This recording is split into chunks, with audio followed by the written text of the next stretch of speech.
పశ్చిమ గోదావరి జిల్లా ఆకువీడి మండలంలో పోలీసులు హై అలర్ట్ ప్రకటించారు. చలో ఆకువీడుకు తరలి రావాలంటూ ఓవైపు హిందూ మరోవైపు దళిత సంఘాలు ఇచ్చిన పిలుపుతో హై టెన్షన్ నెలకొంది. చలో ఆకువీడు ఎవరికి ఎటువంటి అనుమతులు లేవని డీఎస్పీ రఘువీర్ విష్ణు స్పష్టం చేశారు. అనుమతులు లేకుండా సభలు, సమావేశాలు, ర్యాలీలు నిర్వహించడానికి వీలు లేదని చెప్పారు. ఎవరైనా చట్టాన్ని అతిక్రమించి వ్యవహరిస్తే వారిపై చట్టపరంగా కేసులు నమోదు చేస్తామని హెచ్చరించారు.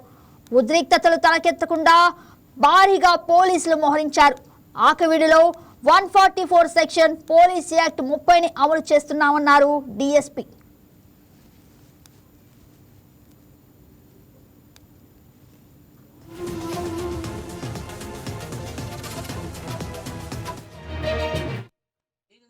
ఆటోమేటిక్గా పిలుపులు ఎవరు ఇచ్చారండి? దీనికి పిలుపులు ఎవరు ఇవ్వలేదు, మీరే స్వచ్ఛందంగా ఒకళ్ళు చెప్తే మేము స్వచ్ఛందంగా మనం, ఎందుకంటే మనం ధర్మంలో ఉన్నాం, హిందూ ధర్మంలో ఉన్నాం. మరి రాముడి కోసమే మరి మేము చంద్రగోదావరి మరి సనాతన ధర్మం సరే దత్తపీఠం అక్కడ వేదస్వస్తి చేసి ఎటువంటి శాంతియుతంగా ఆ భగవన్నామస్మరణ చేయడానికి మాత్రమే ఒక హిందువుగా ఒక బాధ్యతగా రావడం జరిగింది. జై శ్రీరామ్.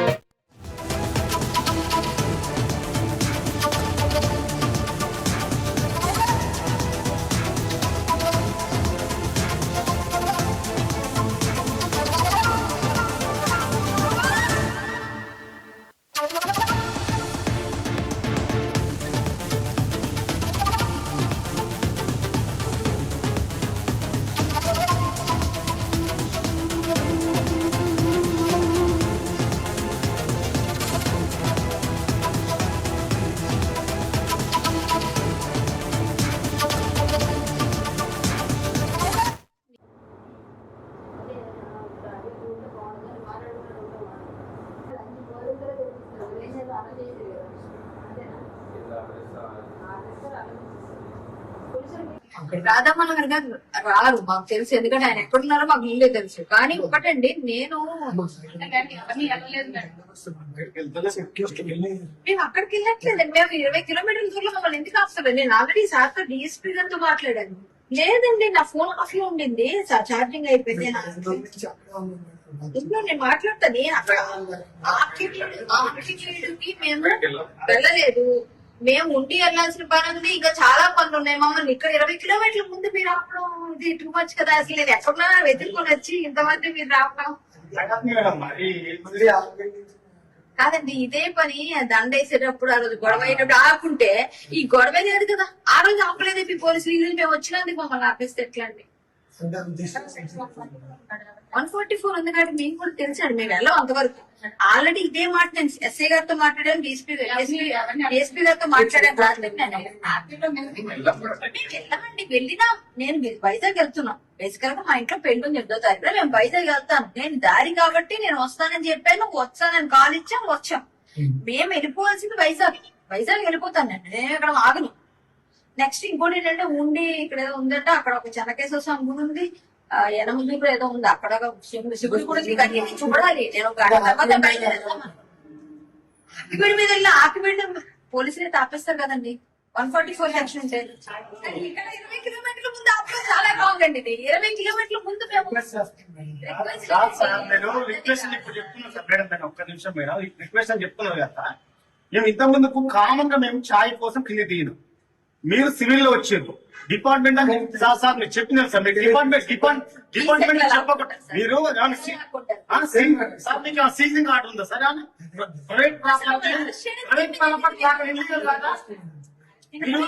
మీరు కావాలని ఇప్పుడు వాయిస్ క్రియేట్ చేసింది, మీరు వాయిస్ క్రియేట్ చేసింది. అది కరెక్టేనండి. మేము ఏదో బయటికి వెళ్ళి తాగి చేసాం.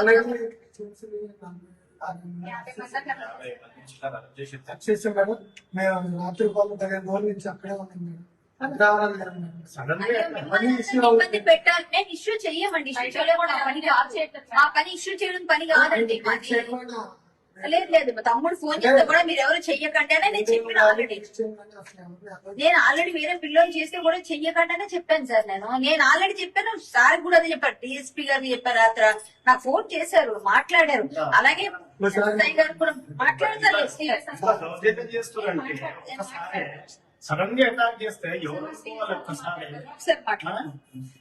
లేదు సార్, అది చాలా తప్పు సార్ మీరు చేసింది. సడన్ ఒక్కసారి అటాక్ చేసేట సార్, నాకు అర్థం కాదు. ఎవరు అనుకోవాలి మేము? నేను రాత్రి మాట్లాడానమ్మా, నేను మాట్లాడాను. ఏం లేదండి, మేము రామండి, మేము 144 సెక్షన్ రాము, మేము వచ్చి మేము సాంకేతికంగా చేస్తామన్నాం కదా. పిలిపించాం బట్టి ఫాలో చేస్తారు. ఇక్కడ మేము 20 కిలోమీటర్ల దూరంలో మేము ఆగ్యం సార్. మేము ఆల్రెడీ సార్ కాకరం డిఎస్పీ గారితో ఎస్ఐ గారితో చెప్పాను సార్. నేను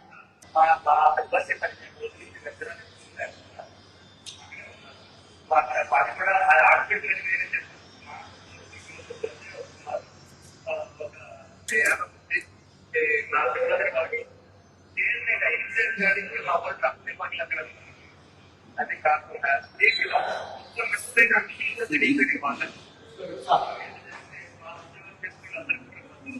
సార్ మీరు చెప్పండి సార్, గొడవలు చేయండి సార్, కానీ 20 కిలోమీటర్ ముందు ఆపేశారు సార్ మమ్మల్ని. మీరు వచ్చి ప్రివెంటివ్ అరెస్ట్ లాగా మొత్తం కింద పోలీసులు అంతా మొత్తం బందోబస్తుంటే, ఇప్పుడు మేమేమి తప్పు చేయలేదు కదా సార్, మేమేం చేయడానికి కాదు. నేను అసలు గొడవలు కూడా చెయ్యను. ఎంత 20 కిలోమీటర్లు ఉంది ఎందుకు సార్? ఇప్పుడు ఆటోలోకి ఎంటర్ అయితే మీరు ఆపేసి అర్థం ఉంది సార్, ఆటోకి ఎంటర్ అవ్వలేదు. యాక్చువల్ గా నా ప్రోగ్రామ్ ఆకివీడులో ఈ పిలుపుంది కాబట్టి ఇక్కడ మా తక్కువలందరూ నన్ను కలవాలనుకుంటున్నారు. చాలా రోజుల నుంచి నేను దర్శించాలనుకున్న రామాలయం. సరే ఎలాగో పనిలో పని వచ్చాను. 8వ తారీఖు మా ఇంట్లో పెళ్లి సార్ వైజాగ్ లో, విజయనగరంలో పెళ్లి. మేము వెళ్ళిపోతుంది సార్ విజయనగరం అనేది చుట్టుపక్కల యనమదూరు, అలాగే ఏదో చెన్నకేశ్వరం ఉందంట కుండీలోను, అక్కడికి వెళ్ళాలి. ఈ రెండు చూసుకొని ఇది కూడా టచ్ చేసుకొని మేము అలా వెళ్ళిపోతాం నా ప్లాన్. కానీ మేము కైకిలూరు ఎందుకు ఆగాను అంటే అర్థం కాదు సార్, నా ఫండమెంటల్ రైట్స్ కానీ నా హక్కుల్ని హరించేస్తున్నారు సార్. నా పని నేను చేసుకోవాలి కదా సార్. నేనేమైనా చేస్తే మీరు నన్ను అరెస్ట్ చేయండి సార్, నేను తప్పు చేయలేదు కదా. 20 కిలోమీటర్స్ ముందు మేమేదో మేమందరం కలుద్దాం అనుకున్నాం తప్ప మేము అక్కడ గొడవలు చేయాల్సి లేదు సార్. అది శాంతియుతంగానే. అదే సార్, నాకు నా రైట్స్ ని వైలేట్ చేయడానికి లేదు, అలాగే మిమ్మల్ని కూడా మేము కోఆపరేట్ చేయమన్నట్లేదు.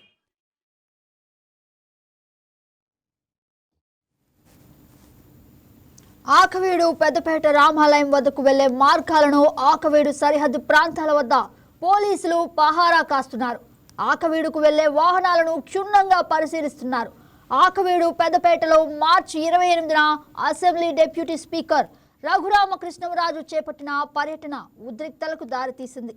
పేదపేటలోని పురాతన రామాలయం పునర్నిర్మాణం విషయంలో 2 వర్గాల మధ్య ఘర్షణలు తలెత్తాయి. ఈ నేపథ్యంలోనే ఇవాళ హిందూ సంఘాలు, మరోవైపు దళిత సంఘాలు చలో ఆకవీడు కార్యక్రమానికి తరలి రావాలంటూ సోషల్ మీడియాలో పోస్టులు పెట్టారు. వీటిపై అప్రమత్తమైన పోలీసులు ఆకవీడులో సెక్షన్ 144 పోలీస్ యాక్ట్ సెక్షన్ 30ని అమలు చేస్తున్నారు. ఇదిలా ఉంటే చలో ఆకవీడు అడ్డుకోవడంపై కరాటే కళ్యాణి అభ్యంతరం వ్యక్తం చేశారు. కైకలూరులో కరాటే కళ్యాణిని పోలీసులు అడ్డుకున్నారు. ఆకవీడు వెళ్లకుండా ముందస్తుగా ఆమెను పోలీసులు నిర్బంధించారు. పోలీసులు తీరును కరాటే కళ్యాణి ఖండించారు. ఇవాళ కాకపోతే మరో రోజు ఆకవీడు వెళ్తానని ఆమె ప్రకటించారు. శ్రీరామ్ భారత్ మాతాకి జై. చలో ఆకవీడు అనే పిలుపుని ఇవ్వడం జరిగింది హిందూ సంస్థలన్నీ కలిసి. ఈరోజు 5వ తారీఖున ఆకవీడులో జరిగిన మొన్న ఘటనని మేమందరం కూడా ఖండిస్తూ, రాముని జరిగిన అవమానం, ఎందుకంటే ఒక దండ వేస్తే ఆ దండని తీసి విసిరి పడేసిన ఘటన చాలా కలచివేసింది రామభక్తులుగా మా అందరికీ. హిందుత్వవాదులుగా మేము రాముని కోసం పనిచేస్తాం, దేశం కోసం, ధర్మం కోసం పనిచేస్తాం. ఇప్పుడు మేము ఎక్కడా వాళ్ళని వైలేట్ చేయలేదు. వాళ్ళ తాలూకా హక్కులను వాటినో వీటినో మేమేమి అనలేదు. మేము ఎవరిని ఏ దేవుడిని మేము తిట్టలేదు. వాళ్ళు పూజించే దేవుడిని మాకు అవసరం కూడా లేదు. మాకు అవసరం లేదు, ఇష్టం లేదు కూడా. కానీ మా రాముడి మెడలో దండ తీసే అంత ధైర్యం ఏంటి మీకు? ధైర్యం ఏంటి? అసలు ఆ దండ తీయడం ఏమిటి? రాముడిని గుడి అక్కడ కట్టడానికి మీకు అభ్యంతరం ఏంటి? అక్కడ గొంతేనమ్మ కడతామంటే కట్టండి, మేము కూడా పూజిస్తాము. గొంతేనమ్మని మేము వద్దనలేదే, ఎందుకంటే ఆవిడ కూడా గ్రామదేవత, మాకు కావాలి.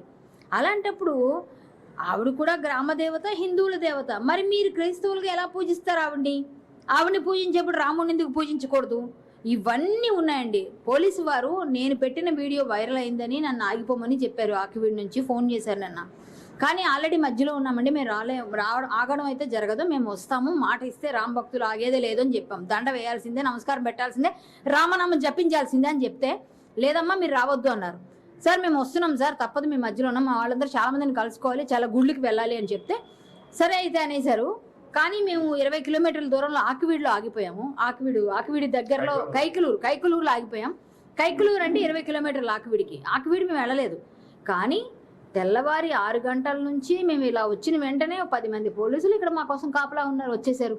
అంటే మా మీద నిఘా పెట్టి మమ్మల్ని ప్రివెంటివ్ అరెస్ట్ చేశారు. అది లాడ్జ్లో మేము రెస్ట్ తీసుకుంటున్నాము, ఇక్కడ రెడీ అయ్యి మేము వెళ్ళాలి, ఈలోగా మమ్మల్ని ఇక్కడ అరెస్ట్ చేశారు. అన్నల్ని మా వివిధ సంస్థలు, రాష్ట్రీయ శివాజీ సేన, అలాగే హిందూ పరివార్ని, నాది ఆదిభట్ల కళాపీఠం, ఇలా మేమందరం కొన్ని వివిధ సంస్థలు వేరే దగ్గర కూడా ఉన్నారు. సో మేమంత తప్పేం చేసామో అర్థం కాలేదు. రాముడికి దండ వేయడం తప్ప, రాముని వారిగా మేము ఉండడం తప్ప, రాముని కోసం మాట్లాడడం తప్ప, రాముని కోసం పూజ చేయడం తప్ప, భజన చేయడం తప్ప మమ్మల్ని ఒక టెర్రరిస్ట్ లాగా అరెస్ట్ ఎందుకు చేస్తున్నారు? అసలు మేము ఏం చేసాం? ఆర్టికల్ 21 ప్రకారంగా మా రైట్స్ మేము తీసుకోవచ్చు కదా, రాజ్యాంగం మాకు ఫ్రీడమ్ ఆఫ్ స్పీచ్ ఇచ్చింది కదా, మేమెందుకు చేసుకోకూడదు? ఇవన్నీ చేస్తున్నారు. సో ఇవన్నీ మాకు చాలా బాధాకరం అండి.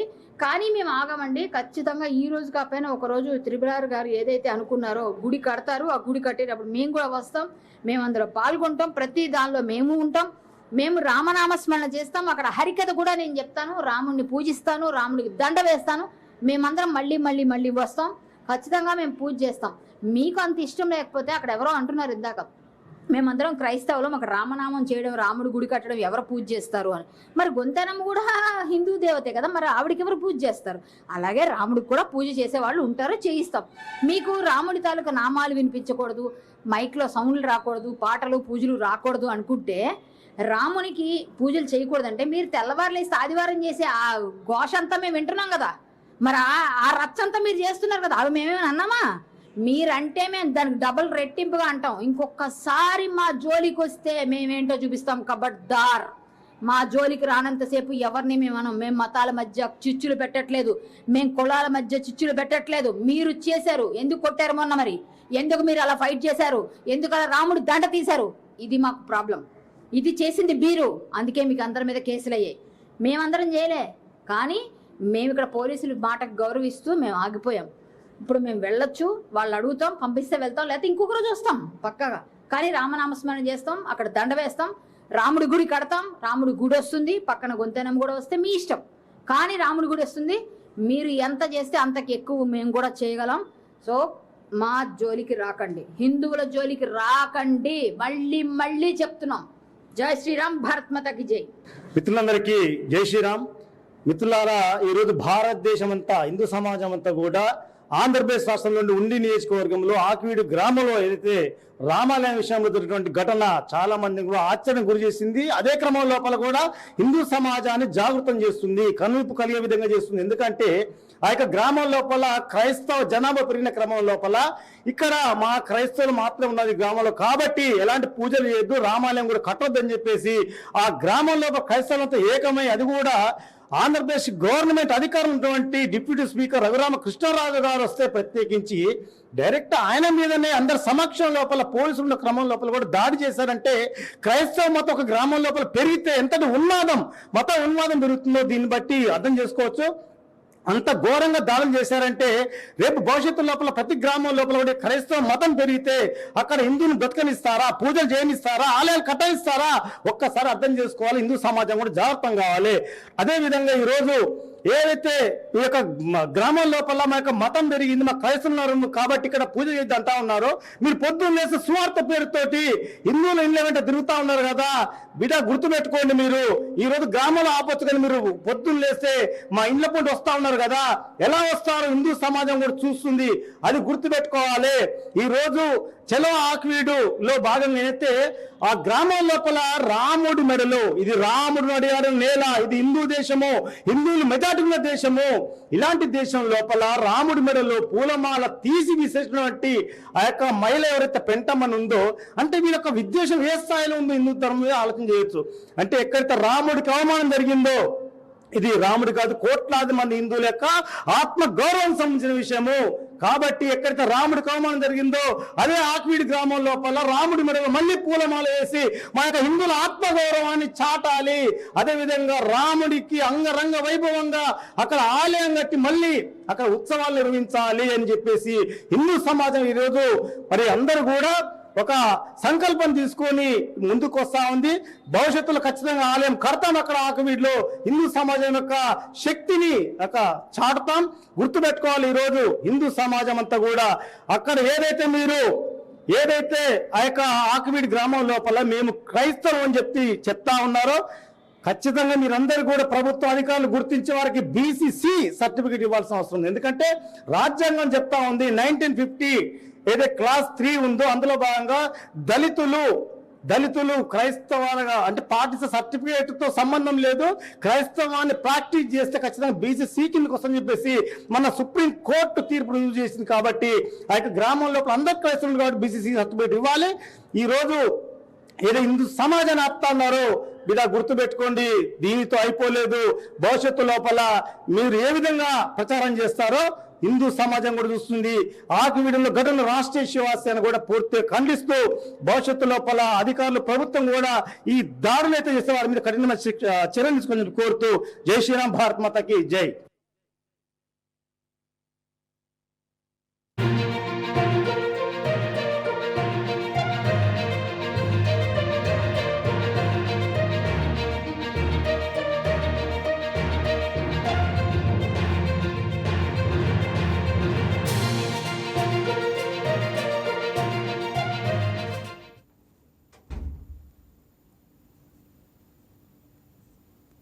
ఇదే అంశానికి సంబంధించి మరింత సమాచారం మా స్పెషల్ కరెస్పాండెంట్ మురళి లైవ్ లో అందిస్తారు.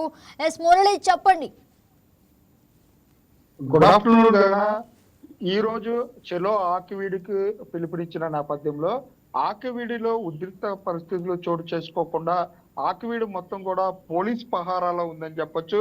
ఆకివీడు వస్తున్న ధార్మిక సంఘాలు కానివ్వండి, అలాగే హిందువులను అందరినీ కూడా అడ్డుకునే ప్రయత్నం పోలీసులు చేస్తున్నారని చెప్పుకోవచ్చు. అలాగే కైకలూరులో కరాటీ కళ్యాణ్ టీంను, అలాగే ధార్మిక సంఘాల వారిని, బృందావన్ లాడ్జ్ లో ఉన్న వారిని కూడా అడ్డుకొని అవసరం చేసిన పరిస్థితి అయితే ఉంది. అలాగే ఆకివీడికి వస్తున్న హిందూ ధార్మిక సంఘాల వారిని అయితే పోలీసులు అరెస్ట్ చేస్తున్న పరిస్థితులు అయితే ఉన్నాయి. ఇక్కడ 144 సెక్షన్ ఉంది. సెక్షన్ 30 అమల్లో ఉన్న కారణంగా ఎవరు కూడా ఆకివీడు రావద్దంటూ కూడా భీమవరం డిఎస్పీ రఘువీర్ విష్ణు అయితే ప్రెస్ మీట్ పెట్టి మరీ చెప్పిన పరిస్థితి అయితే ఉంది. ఇక్కడ ప్రశాంత వాతావరణాన్ని అటు హిందూ ధార్మిక సంఘాలు కానివ్వండి, ఇటు క్రైస్తవ సంఘాలు ఎవరు కూడా చెడగొట్టవద్దు. అంటే ఆకివీడు పెద్దపేట ప్రాంతం ఇప్పుడు మొన్న జరిగిన ఘటన తర్వాత ఇప్పుడు ప్రశాంతంగా ఉంది. ఈ ప్రశాంతతను చెడగొట్టవద్దు, తర్వాత వచ్చే విధంగా ప్లాన్ చేసుకోవాలి, కానీ ఇప్పుడు రావద్దంటూ కూడా పోలీసులు విజ్ఞప్తి చేస్తున్న పరిస్థితులు అయితే ఉన్నాయి. దీని కారణంగా ఆకివీడులో అయితే అటు ఆకివీడులోకి వచ్చే రహదారులన్నిటిని కూడా పోలీస్ పికెటింగ్ ఏర్పాటు చేశారు. అంటే ఎవరు కూడా, అంటే ఆకివీడు ప్రజలు తప్ప బయట నుంచి వచ్చే వ్యక్తులు ఎవరిని కూడా లోపల రానియకుండా క్షుణ్ణంగా తనిఖీలు చేసే పరిస్థితులు అయితే ఉన్నాయి. దీనికి సంబంధించి అటు రాష్ట్ర వ్యాప్తంగా హిందూ ధార్మిక సంఘాలు ఈ రోజు చెలో ఆకివీడికి పిలుపునిచ్చిన నేపథ్యంలో ఆ హిందూ ధర్మ ప్రతినిధులు కొంతమంది వచ్చిన పరిస్థితి అయితే ఉంది. వారందరినీ కూడా అరెస్ట్ చేసి పోలీస్ స్టేషన్లకు తరలిస్తున్న పరిస్థితి అయితే ఉంది. ముందుగానే హిందూ ధార్మిక సంఘాల నేతలకు ఇప్పటికే నోటీసులు ఇచ్చి హౌస్ అరెస్టులు చేసిన పరిస్థితి నేపథ్యం కూడా ఉంది. ఇటు క్రైస్తవ సంఘాల నేతలు ఎవరు రావద్దు, అలాగే హిందూ ధార్మిక సంఘ నేతలు కూడా ఎవరు రావద్దు. ఇక్కడ పెదపేటలో ప్రశాంత వాతావరణం నెలకొనే వరకు కూడా హిందువులు కానివ్వండి, ఇటు క్రైస్తవులు కానీ మత విద్వేషాలు రెచ్చగొట్టొద్దంటూ కూడా పోలీసులు హెచ్చరికలు జారీ చేశారు. ఆకివీడులో అయితే 144 సెక్షన్ కొనసాగుతుందని చెప్పుకోవచ్చు. ఎక్కడా కూడా నలుగురిని మించి 5గురు ఎక్కడా కూడా గుమ్మికూడకూడదు. కొత్త వ్యక్తులు అంటే ఆకివీడు ప్రాంతానికి సంబంధించిన వ్యక్తులు తప్ప బయట నుంచి ఎవరు వచ్చినా కూడా వారిని అయితే క్షుణ్ణంగా తనిఖీలు చేసి వారిని అరెస్ట్ చేస్తున్న పరిస్థితులు అయితే ఉన్నాయి. ఇప్పటికే రఘురామకృష్ణరాజు పెదపేట రామాలయానికి సంబంధించి రామాలయం కట్టడానికి కృష్ణశిలతో కట్టడానికి అన్ని ఏర్పాట్లు చేశారు. అంటే విజయవాడకు సంబంధించిన స్థపతి నాగిరెడ్డి ఆధ్వర్యంలో రామాలయం కట్టడానికి అన్ని ఏర్పాట్లు చేశారని చెప్పుకోవచ్చు. అలాగే ఈ హిందువులకు సంబంధించి కూడా ఎవరైతే ఇప్పటికే 80 లక్షల మేర, అంటే ఏ వ్యక్తి అయినా 10,000 మించి విరాళం ఇవ్వడానికి లేకుండా ఒక వెబ్సైట్ డిజైన్ చేశారు. ఆ డిజైన్ కి రూపొందించి ఇప్పటికే 80 లక్షలు వచ్చిందని చెప్పుకోవచ్చు. ఈ నేపథ్యంలో ఈ రోజు సాయంత్రం 5 గంటలకు రఘురామ కృష్ణరాజు ఆఫీస్ లో కూడా ప్రెస్ మీట్ ఉందని చెప్పొచ్చు గగన. Thank you for the update.